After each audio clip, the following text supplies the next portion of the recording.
Hey everybody, welcome to our podcast. I'm Jason. And I'm Karen. And this is Lucky Decks episode 49. 49. Should we do something special next time? Yeah, 50. Yeah, let's get together and record a podcast. Let's do it. That would be special enough. And not have hard cider. At least have the kind that's not colored bright red. Yeah, it's still hard cider. Put it in your iPad. iPad waterproof, right? Okay, I have a proposal for you that from now on, I'm right we don't. Okay, never mind. From now on, we don't bleep out the curse words. What? Well, because I was thinking this is a show where little kids get shot in the head, and so we should be able to say fuck. Oh my goodness. And I just want to see if like we get any letters or people don't really care, because then I don't have to do as much work. I never get any We don't curse a lot though. Anyway, No, so we I don't think we don't. should curse anymore than we usually do. Goddammit. But I just think we should do that. Yeah, I'm sorry. I'm the good one. Chat room seems to think it's okay too. Okay, fine. Brace yourself, chat room. Okay, so anything else you want to say before we just dive right in? Let's dive right in, my friend. Let's go. Attention shoppers, Deadcast Top 5 in 5, 4, 3, 2. All right, so Deadcast Top 5 this week. Our top 5 highlights from season 2, episode 7. Pretty much dead already, which they're dubbing the mid-season finale. Yep, they are. They get 2 finales in the season. It was very finale-esque. It was very finale. Out of 5 brains, how many did you get? I give it a good 4.5. I give it 4 3/4. Wow. I know. I like that they resolve some things. Yeah, I like it a lot. I thought it dragged a little bit in the middle. Anytime they start having a lot of deep conversation, I do start to feel like it's a soap a bit. But Yeah. it's all good though. And the second time I watched it, I couldn't see anything that I want to take out. Yeah, You know? yeah, it's So amazing. Yeah, I did love it. That's why I got 4 points. Yeah, and the writers are doing a good job of infusing the series with deeper themes. They've been talking about faith a lot, hope, loyalty, optimism versus cynicism. And they're bringing up topics that don't have easy resolutions or easy answers. Shane's way versus Rich Yeah, way. and should you try to protect everyone, or just the most quote valuable? Should you waste an egg on Glenn's head? And what's the point of living, and what is humanity, and all these things like that. I think they're sneaking in some good writing on this. I agree. Okay, who should go first? I'm pointing at you, sorry. Okay, my number 5 for this week is I really liked that Dale seemed to detach from Andrea a bit when she came into the RV, and she had this look on her face like, I know you love me, Dale, and you're always Looking at hunting me. after me, I know Yeah, so pretty and always everything, watching me. but I'm fine, Yeah, and he's yeah. like, I'm just trying to tell you that he like almost shot Rick and he could be dangerous. And I'm pretty sure he shot us. Right, I'm pretty sure, and just can you over yourself listening for a second here? And she's like, yeah, okay, fine, I'm not worried about it anymore. And she's still wanted to talk, and he goes, you got your gun, meaning go ahead and leave. Yeah. And it's sad, but I just don't like to see the characters that I like needlessly or weekly pining. Right. No, he's done. I don't really think he's done, but at least in that moment he was able to pull back a little. He's such a good actor. Yeah, I totally. really like him, and I loved after she left. Most of all, he has this moment with Glenn, who's on the roof of the RV. So it's just all you can do is you can see Jeffrey Jones' face, and he says to Glenn, come a minute, and the look on his face is kind of heartbreaking. He's such a good actor. He's conveying all kinds of things. He knows what's going on with Andrea. He knows probably something went down with her and Shane, and he's also trying to figure out how to protect her still. And maybe the best way to do that is to plan to hide guns. Yeah, I didn't really get that. Like, Bad idea. is that why he's gonna go hide the guns in the mud so that Shane won't somehow endanger Andrea by having guns or something? Yeah, he thinks that Shane's sort of encouraging Andrea, which he is, He is, to gun up, and he's passing out guns. He passes that one to poor little Carl. Yeah. So he just thinks in Dale's mind, just hide weapons and Hide it's safer from Shane. hide Yeah, see, that's weapons. taking it a bit too far. It is. There's zombies all around and stuff. There's zombies all around. What do you want zombies? You get guns, and Dale's like, oh, they're in the mud. Sorry, They're in the that's river. small. I'm sorry. Yeah, So, it was a bad idea. Plus, evidently he left the world's most obvious trail because Shane found him before he was done hiding. So he was like shambling down the swamp. Shane's a good try. Okay, what's yours? Okay, my number 5 is cinematography. I love the cinematography in this. This was directed by Michelle McLaren, who I later read has had some special visual effects for Breaking Bad. She's directed, I think, many episodes of that too. The visual effects in Breaking Bad, if you don't watch it for anything other than just that, I mean, it's visually one of the most creative shows I've ever seen. Someone told me I read that they model a lot of it after old westerns, Yeah, where things yeah. are out in the open and slow, and so how did that? They do something creative things. So as an example, the very beginning when Shane peers into the barn and you see Shane's eyeball kind of coming up, you see the zombie view of Shane's eyeball. Yeah, we got a zombie perspective. It was finally. awesome. I like that too. Yeah, It was just great. And then at one point we saw the female walker kind of stare out of the crack, and that was great. And they're talking about, I think when they switch over to the zombie view, they should just go, wah, wah, wah, wah, wah. And the zombies are like, mouth watering. Blah, blah, blah, Blah, blah, blah. Please eat me. I'm tasty. Okay, yeah, I like that. Brains are talking I want to keep creative with the camera. Yeah, love it. Okay, my number 4 was Shane's confrontation with Dale down by where he was trying to hide guns. I thought that was really intense, and I thought with Dale, since Shane's already kind of laid his cards on the table with Dale, so he doesn't even pretend to be anything other than a threat. Right. I'm a threat. You better do what I want, Right, basically. right. And it was that whole scene was a great display of Shane's dominance. Oh, yeah. And there's a theme in this whole series, specifically in this episode about do you want to try to keep your humanity being a caring person that insults other people, or do you just do whatever the hell you think needs to be done? And when you're the kind of person that doesn't need to be done, you probably will be the dominant one. Right. Although later, it's interesting. Later we see that Shane was not doing what he needed to do. That's right. Yeah, that was very important too. It was. Yeah. It really was. It's good. The other part I remember was just about what the hell is Dale doing fighting guns. Anyway, Slowly hiding them. Actually, that was mine for the scene with Dale and Andrea. You mentioned 4? Nothing more to add? okay, my turn. My number 4 was the one I just did. My number 3 was Sophia in the barn. I'm glad she was in the barn. I don't know, the show, you kind of feel like a bit of a masochist watching it, because like Rick says, let me see a sign from God, and then this kid gets shot, and it's like anytime there's a possibility of something good versus bad happening, usually something bad happens. Yeah, exactly. And there's something like that gives me a sadistic pleasure in that, but mostly I'm glad that that they're resolving that storyline, Yeah. because it has started to seem kind of ridiculous whenever they bring up, we need to go look for Sophia after so many episodes, so many days, Yes. and most people in the world are dead because of zombies, and you think this little girl might still be alive. Did you guess that she was dead? I did not, but I heard a spoiler before I saw this episode. It's all over the internet. Oh, really? Yeah, So like, even a picture of her as a zombie. It's funny because I saw a picture of her too, so I knew she was coming back. I knew they were going to resolve it one later, but the picture I saw of her, she looked like a zombie. I saw a little making of clip, and they purposely made it a little ambiguous so that when she came out, you might wonder for a second where she was. Yeah. But the article I read also gave plot details and everything, so I kind of ruined it for me. Yeah, But that was weird. yeah. I didn't guess she was a zombie either. Actually, I already knew that anyway, but I'm sure it ruined it for a lot of people. I didn't know, and I didn't guess. And if you'd asked me, I would have said no. They're Right, gonna find her. totally. Because, and one of the reasons why, and we can talk about this a little bit more, the difference between the show and comic. She's still, Yeah, she's still alive. We can say that. Yeah. I mean, because that's another point I had on this, that now it's really obvious that they are not necessarily going to follow the comic. Right. So if you know what happens in the comic, that doesn't help you. And I think they do that partly on purpose, because even though not a lot of people read the comic, probably a lot of people have at least heard the spoilers from the comic, so they kind of know. And any like super fans would like search that out, or a lot of them would. So now it's pretty firmly established that you can't count on anything. Right. And I'm also glad that the TV show, it feels to me like it is starting to take on a life of its own. At first, I wanted it to be just like comics, so I could kind of see the characters come to life. But now I really do want them to follow their own voice. Did you think that they did that season 1 with Vatos and also CDC? Yeah, but I didn't like the season. Yeah. But I wanted to follow their voice and have it be good. But yes, right. They haven't. I think they're doing it more this season. Yeah, I agree. I mean, Shane's still with us. Okay, my number 3. I like the scene in the farmhouse with Rick begging Herschel to stay. I like it a lot because I think Andrew Lincoln, it is really show Andrew Lincoln is such a really good, solid actor. He's great, and he was asking Herschel and giving him all kinds of reasons and really good points. He was basically playing every card in his hand he had left. And Herschel is pretty firm. You guys have to go. The scene in which part? In the... He's in the kitchen. Oh, yeah. He was eating at the table, and then he gets up to bring his food to he's reading the Bible at the dinner table. Then he gets up to bring his dinner or lunch or whatever to the kitchen, and Rick follows him. Yeah. And just makes his case as best he can. And then later on, Maggie comes in and tells Herschel, quotes the Bible at him, and she also now thinks that they should stay. Like, Herschel's a smart man. I like that scene too. One thing I noticed about it was, Andrew Lincoln, Rick is saying there's zombies in the barn, and right away you can see a wall go up with Herschel, and he's like, "Want to discuss this?" He's like, "No, I want to." And then Rick kind of presses on a little bit more very gently, but then Herschel just goes, "You gotta get out of here." He's like, "I'm not one. I'm not." Right. That's like the thing that he has already decided he's not going to go there. And Rick reminds us that Herschel thinks that it's not that bad out there, that they'll be fine. Right. And he tells Herschel, it's so much worse than when there were last broadcasts on television. So much worse than you think. Because Herschel, your farm is protected by something. I don't know. Swamp. Okay. Yeah, I mean, evidently swamps catch the zombies before they can progress. And like to noose them and bring them in. I forgot to mention about Sophia being in the barn. I wonder, the question that comes up is, does Herschel know? Did he know that Sophia was in that barn? We know the answer. Oh, we do? We do. What is And you know how I know? Because I watched this morning. Next week's. I know. I watched the Talking Dead broadcast. Oh, yeah. It was on, and they said that Robert Kirkman and Brandon Carey were on, and that was catnip for me. And I was like, okay, I watch. And he points out, Kirkman points out that when they're down in the swamp, Herschel says Otis used to do this. Oh, that's right. And so presumably, Otis knew. Otis probably caught her pretty much right after she turned into his head. Right. And Wrangler put her in the barn, and then he dies. So nobody knew she was in there. You know what happened? Otis and Sophia were walking along, and he shot her in the leg, probably, and then the zombies came to her. It's so good that Shane's shot Otis. Yeah, you're right. It is. And it made me question that can of sardines that Daryl found in that house and the little area where someone had been sleeping. Yeah, Was that? yeah. Was that Sophia or was it somebody else? It could have been her and before she turned, or Maybe maybe it's somebody. Yeah, maybe it's somebody else. Right? Okay, is it my turn? Yes, it is. Okay, my number 2 is Shane stepping more and more over the line with Rick. He's kind of forcing his way in as leader. He's had enough. He thinks it's stupid that you would have this dangerous thing right there and not do anything about it. And so he's not only is he asserting himself by getting the guns and going all those zombies out of the barn, but when he finds out Lori's having a baby, he tries to convince her that she should be with him. Yeah. I said you like 4 times. And he has Rick say, and then he's treating Carl as if he were his son, telling him not to cuss. You mind your mama. Yeah, and then later giving him a gun, Yeah. like that. And then, of course, letting all the zombies out of the barn. And what I really liked that he did was when he shot that wrangled zombie a few times in the chest. Yeah, trying to prove to Herschel that they're dead. not Like, alive. someone who got shot like that, 18 you write him times. off. Yeah, exactly. Mostly I just like some zombies to shot the chest and Maybe see them coming. this zombie was like a former policeman. Zombie was a random bullet. That'd be great. Like, look, he's got come on. And then you shoot the other one. Oh, I guess you're right. There was an email about this, and I decided to read it now because it's really germane to this part of the discussion. It's from Guy Jason, but it's not the answer. He says, after all the whining about how terrible Shane is, tonight's episode proved one thing. Shane was right. They were wasting their time looking for Sophia. People should be armed at all times, and Walker should be killed on the spot. Yeah, I know Shane's a hard ass, but he's the only one thinking straight about the root safety. Is it safe to sleep next to a barn full of zombies? Hell no. Should they leave and risk death just because some old man tells them to? Again, hell no. When zombie apocalypse comes, you gotta make hard choices. Even when he shot Otis, it would have been better to let them both die and turn that Carl dies. Well, think about it. Dale's speech to Shane this week was nice and heroic, but that doesn't change the fact that Shane was right, and what the group needs now is a hard ass who will do what needs to be done. Even Dale knows this. That's why he gave Shane the guns back. People like Dale need people like Shane to keep them safe, so they can continue to complain about people like Shane. Wow. And when I read that, I had a pretty adverse reaction to it. Like, I don't want to argue for people losing their humanity and just going around waving their guns and doing whatever the hell they want, no matter what. I'm glad that Jason wrote to us, but Jason would be the first person to shoot me. He'd be like, Yes, "You're if you, as soon as you decided that you were needed or that you were going to get in his way. Right. That's the thing. I do think that he could be right, actually. This is one of those questions. Like Dale said to Shane, maybe you are better for this world, but maybe I won't last as long, but at least I'll know that I didn't go to shit with this world. That's right. Right. That's So exactly that's when you have to decide, you want to keep your humanity or turn dark. Right. And I think, especially, I won't say too much about the comic, but just Rick's trajectory, he does, he already has started to do some things that he wouldn't have done at the beginning of this whole journey, So he's going more in that direction, like shoot a girl in the head. She's a little zombie. Yeah, I guess right. But still, it's like, if you want to survive, you do have to do some things that maybe you're not that happy with, but it's all about finding that line. And I think Shane has gone too far. He especially with Otis, like if he was a real hero and decided that only one of them could make it, why not give Otis all his bags and then dive into those zombies himself and sacrifice himself? Right. And then, like what you said at the very end, he didn't have the guts to shoot what's her name, Sophia in the head. Right. That said something. Exactly. But thanks for reading.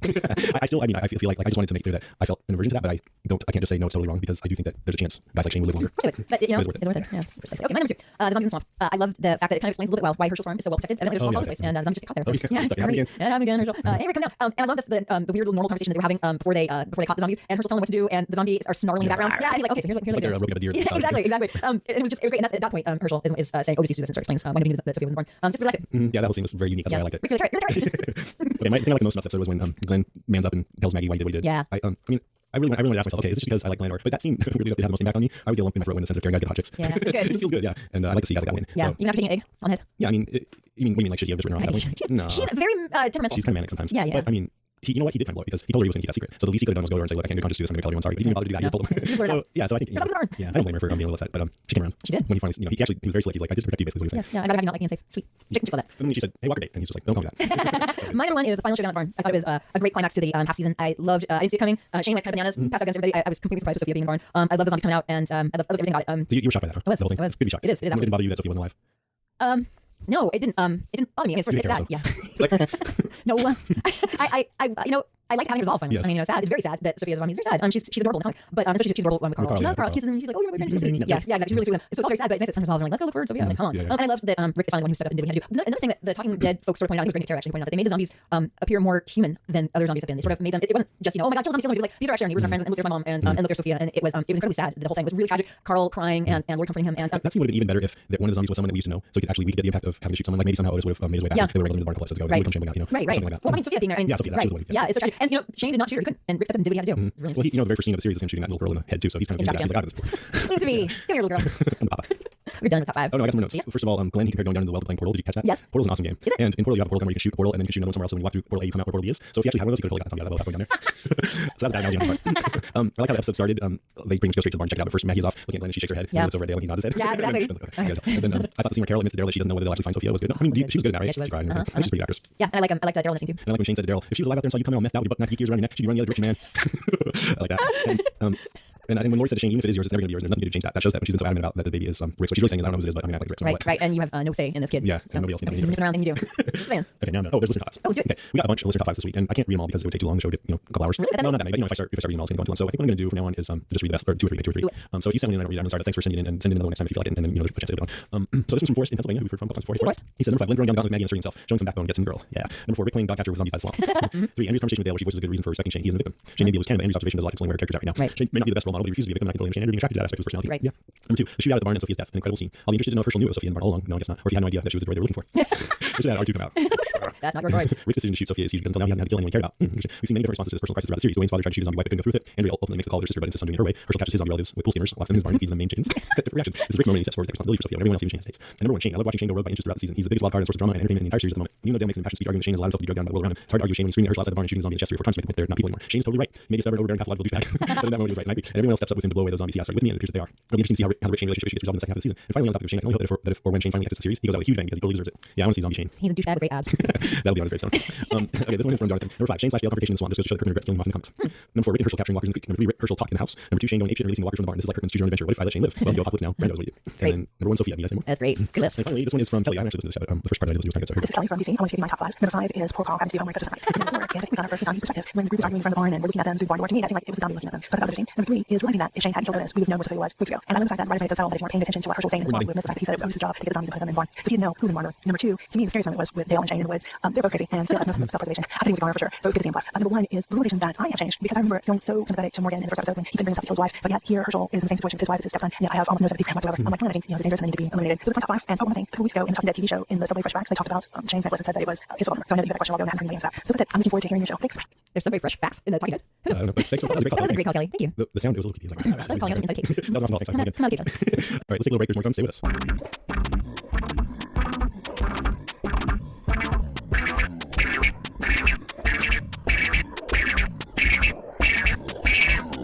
Let's move on to our listener notes. You go first.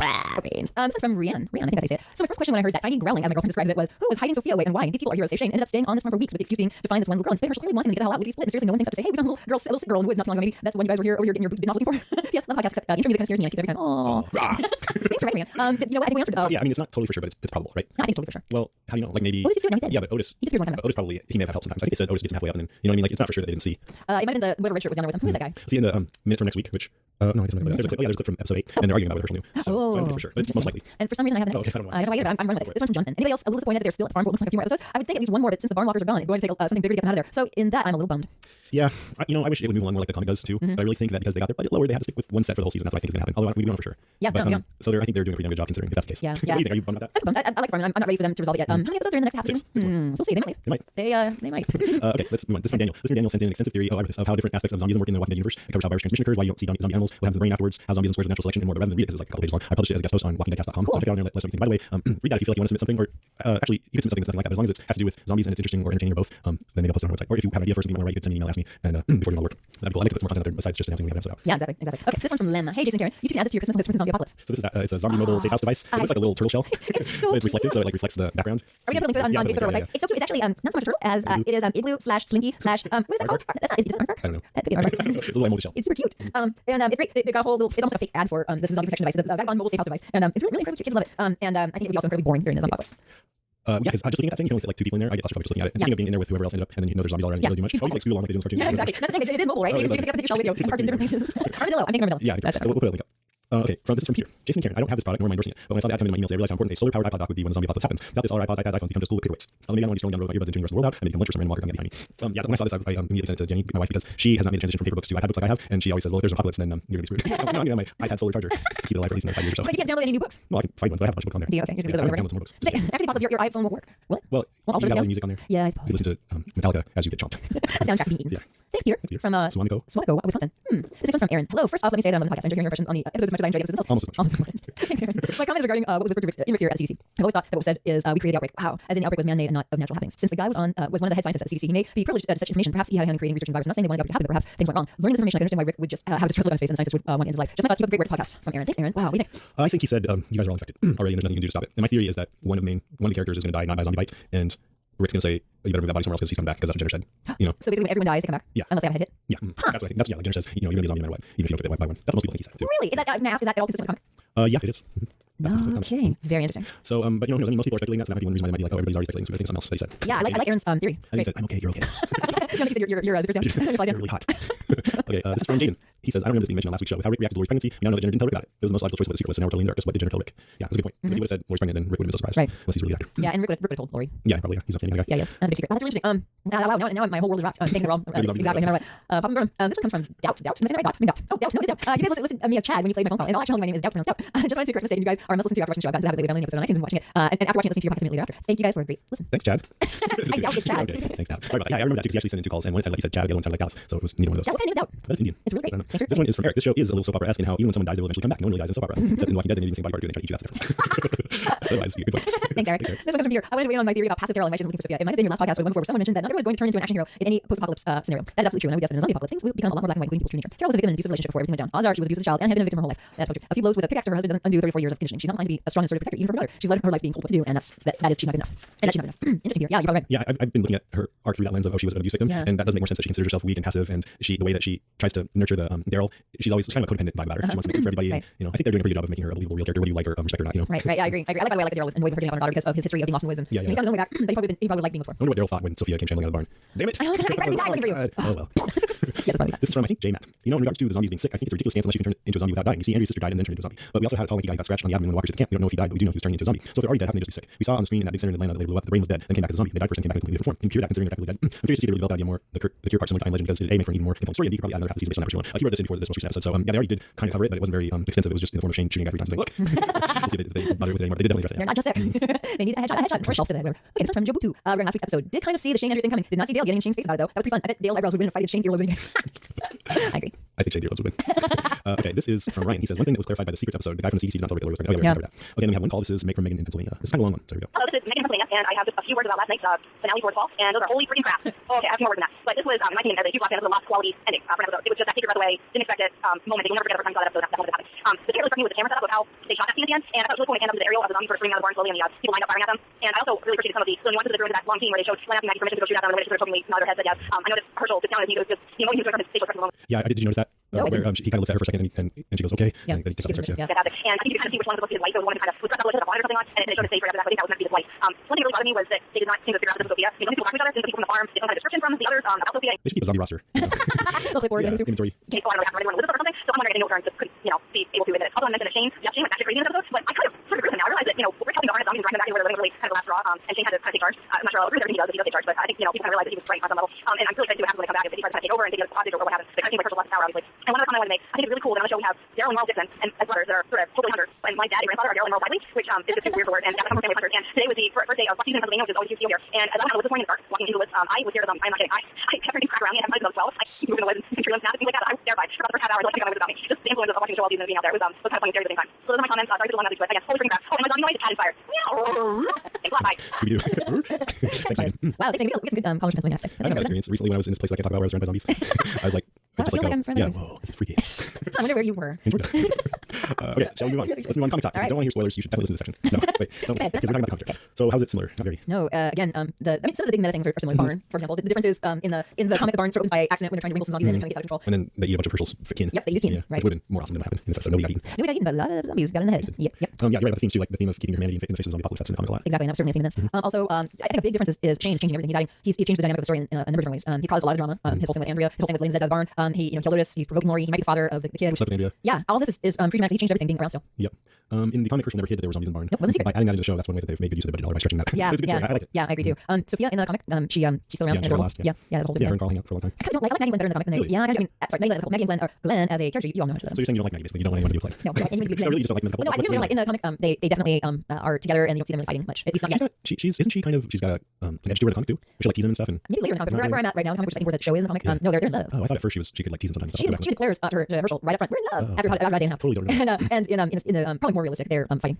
If we get Lauren Cohan on, I want to tell you one thing I like about them on the show, because there is this theme of, what is the point of living and how dire things have to get before you give up. I look at them as way over on the side of the scale of we're going to make the most of this. Yeah. They're having a great time. Yeah. Most of the time. Right. Or some of the time. And they really do bring a needed element of like, happy energy to the Yeah, show. yeah, It's exactly. so impressive. So I think that they balance that out I very agree. well. I agree. That's lovely.